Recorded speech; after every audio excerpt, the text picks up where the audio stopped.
वैसे तो उन लोगों को ये नहीं पता था कि आरआर एंटरटेनमेंट टीना का सपोर्ट क्यों कर रही है, लेकिन फिर भी वो लोग एक इंटरनेशनल कंपनी के सीईओ, एंटरटेनमेंट इंडस्ट्री के किंग को नाराज नहीं कर सकते थे। रितिका को भी समझ नहीं आ रहा था कि अचानक से ऐसा क्यों हो रहा है कि उनका प्लान काफी अच्छे से काम कर रहा है, और वो ये जानने के लिए काफी ज्यादा एक्साइटेड भी थी। उसने तुरंत सबसे पहले टीना को फोन किया और कहा, टीना क्या तुम्हें कोई कंपनी सपोर्ट कर रही है? तुमने मुझे इस बारे में कुछ क्यों नहीं बताया? रितिका ने शिकायत करते हुए कहा। उस वक्त टीना और रणविजय साथ ही थे। टीना ने रणविजय की तरफ देखते हुए कहा, हाँ कोई ऐसा है तो जो मेरी मदद कर रहा है, लेकिन मैं तुम्हें अभी इस बारे में कुछ नहीं बता सकती। जब सही टाइम आएगा तो मैं तुम्हें बता दूंगी। अच्छा ठीक है, फिर हम लोग इस बारे में बाद में बात करेंगे।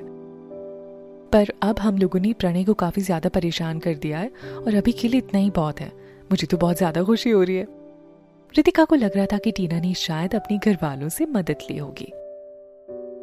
वो तो अपने सपने में भी नहीं सोच सकती थी कि टीना ने एंटरटेनमेंट इंडस्ट्री के किंग रणविजय से शादी कर ली होगी।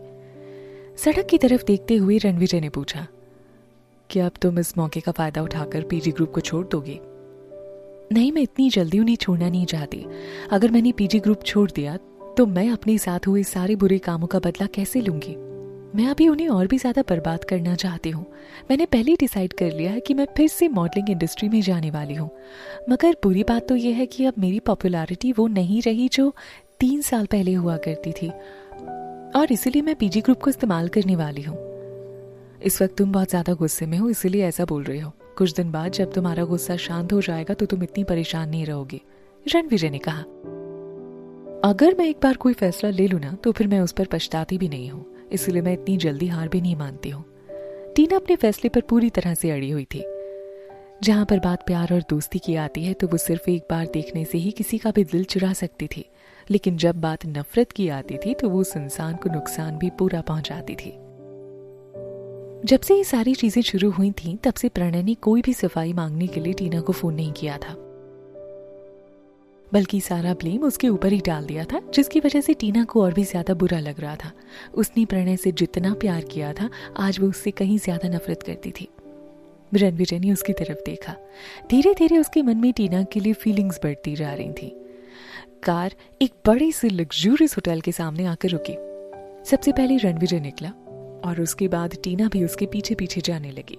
ये एक बहुत बड़ा होटल था जिसमें कोई भी नॉर्मल इंसान नहीं जा सकता था, क्योंकि अंदर एंट्री लेने के लिए इंसान का एक स्पेशल स्टेटस होना बहुत जरूरी था। वो दोनों एक साथ अंदर पहुंचे। रणविजय पहले से ही बुक किए हुए टेबल की तरफ जाने लगा। उसने आज टीना के लिए कैंडल लाइट डिनर प्लान किया था। आज से वो दोनों अपनी नई जिंदगी की शुरुआत करने वाले थे, इसलिए टीना ने सोचा कि उसके और रणविजय के बीच कोई सीक्रेट नहीं रहना चाहिए। टीना बेवकूफ नहीं थी, बल्कि सच तो ये था कि वो बहुत ज्यादा समझदार थी। उसे पता था कि वो रणविजय से कुछ नहीं छुपा सकती, इसीलिए उसने अपने और प्रणय के बीच के रिश्ते से लेकर उसके और यूसुफा के धोखे तक सब कुछ सच सच बता दिया था। उसने कुछ भी नहीं छिपाया था। वो दोनों काफी देर तक एक दूसरे से बातें करते रहे। मैंने अपने असिस्टेंट से कहकर इस होटल में एक रूम बुक करवा दिया है। आज रात हम लोग घर नहीं जा रहे हैं, बल्कि यहीं रुक रहे हैं। रणविजय ने बहुत ध्यान से टीना के चेहरे को देखते हुए कहा। टीना ने अपना सिर हिलाते हुए कहा, ठीक है, जैसा तुम्हें ठीक लगे। इतना बोलकर उसने अपना चेहरा नीचे झुका लिया। अब उसका चेहरा शर्म से लाल हो रहा था। वहीं दूसरी तरफ प्रणय सारे मीडिया और अपने बिजनेस पार्टनर से लड़ रहा था, और इसी बीच यूसुफा की प्रेगनेंसी की खबर भी मीडिया में आ गई थी। उसे समझ नहीं आ रहा था कि वो क्या करे। उसके पास टीना के बारे में सोचने का वक्त भी नहीं था। वो तो ये भी नहीं जानता था कि टीना आखिर है कहाँ। एक बहुत अच्छे और सुंदर कैंडल लाइट डिनर के बाद टीना आराम से रणविजय के पीछे पीछे जाने लगी। वो उसे होटल के एक बहुत बड़े और लग्जूरियस कमरे में ले गया। अंदर जाते ही टीना ने सबसे पहले उस कमरे की सजावट देखी और उसकी तारीफ की। उस कमरे को उन दोनों की सुहागरात के लिए काफी अच्छे से सजाया गया था। इस तरह की सिचुएशन में भी रणविजय ने टीना के लिए इतना कुछ किया था। ये सब देखकर टीना का मन बहुत खुश हो गया था। रणविजय साफ तौर पर टीना की घबराहट देख पा रहा था।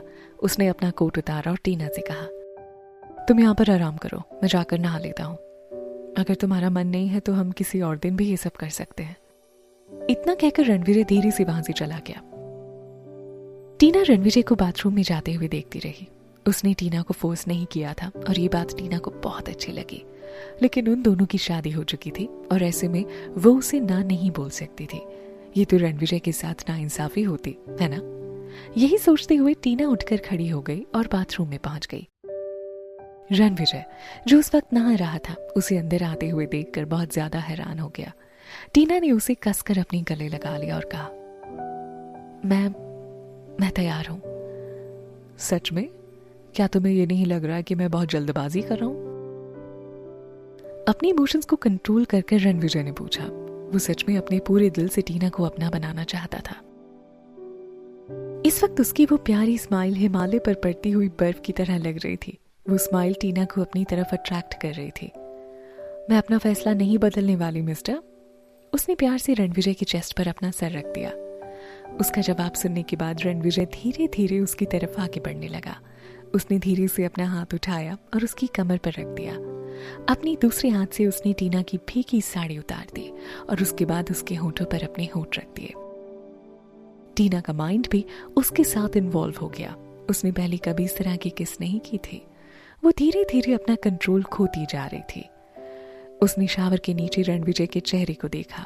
वो रणविजय को काफी पसंद करने लगी थी। उसके हैंडसम चेहरे को देखकर टीना अपने आप को भी भूल गई थी। उसके कान पर एक तिल था जो किसी डायमंड की तरह लग रहा था। उसने उसके चेहरे के लुक को नोटिस किया, जिसे देखकर ऐसा लग रहा था जैसे वो टीना को खा ही जाएगा। बेशक वो बहुत जल्दी उसे अपने लिए पागल बना सकता था, लेकिन फिर भी रणविजय इतनी जल्दी कुछ नहीं करना चाहता था।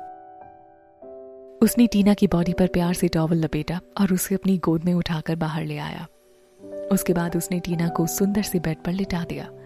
वो हर तरह से आज रात के लिए तैयार था, मगर थोड़ी देर बाद टीना दर्द से बुरी तरह तड़पने लगी। उसकी हालत देखकर रणविजय तुरंत बेड से नीचे उतर गया। उसे लगा था कि एंटरटेनमेंट इंडस्ट्री और प्रणय के साथ रिलेशनशिप में होने की वजह से टीना को इन सब चीजों की आदत होगी, मगर अब उसकी दर्द भरी आवाजें सुनकर वो समझ गया था कि टीना के लिए सब कुछ एकदम नया था। क्या हुआ रणविजय? टीना ने अपना सिर उठाकर धीरे से उससे पूछा। वो काफी ज्यादा शर्मा रही थी। रणविजय ने जवाब दिया, हम अगली बार ये सब करेंगे। रणविजय काफी गिल्टी फील कर रहा था कि उसने टीना को गलत समझा।